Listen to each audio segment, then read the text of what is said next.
तुमने सुना होगा कि धर्म को खतरा। सभी लोग अपने अपने धर्म मजहब को खतरे में घोषित करते हैं, ज़्यादातर राजनीतिक लोग। और पहले मैं ये बता दूं कि मैं किसी एक धर्म के लिए नहीं कह रहा, सभी धर्मों के लिए कह रहा हूँ ये बात।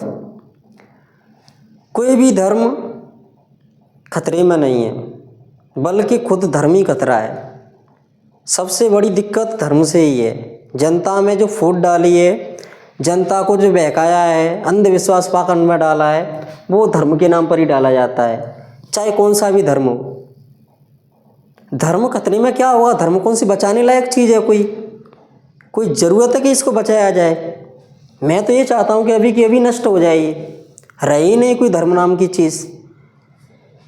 जब तुम पढ़ोगे, ये पढ़ाई नहीं, 10वीं 12वीं पढ़ाई नहीं, यहाँ पर तो तुम्हें नाप तोल की सिलेबस दिया गया है कि तुम्हें क्या पढ़ना है।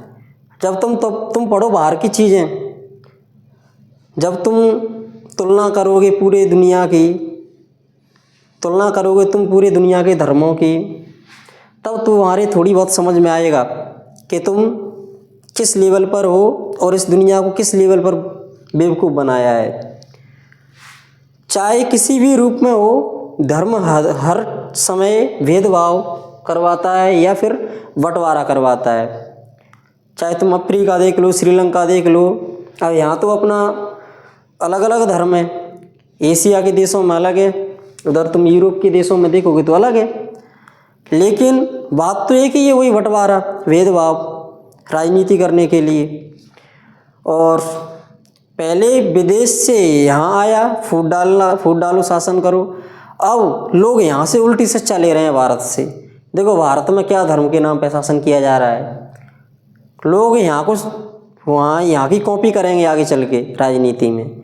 दूसरे देशों के राजनेता यहाँ की कॉपी करने लगेंगे, करनी पड़ेगी।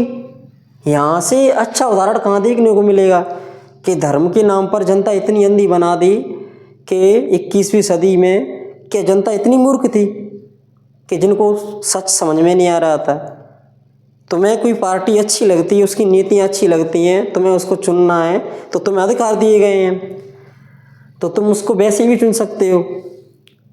लेकिन ना तो किसी को धर्म के नाम पर वोट मांगने में अच्छा लगता कोई, और ना वोट देने में अच्छी लगती है तुम। क्या तुम में इतनी भी बुद्धि में विवेक नहीं है, तुम्हारी में इतनी भी समझ नहीं है कि तुम्हें किस लेवल पर, किन कारणों से सरकार को गिराना है, किसी को तुम्हें निष्कासित करना है और किसको चुनना है। बेबुद्धि की, बेतुकी बातों पर तुमने किसी को चुन लिया और फिर तुम रो रहे हो वही कि हम इतनी महंगाई में पड़े हैं, बेरोजगार पड़े हैं, ये पड़े हैं, वो पड़े हैं।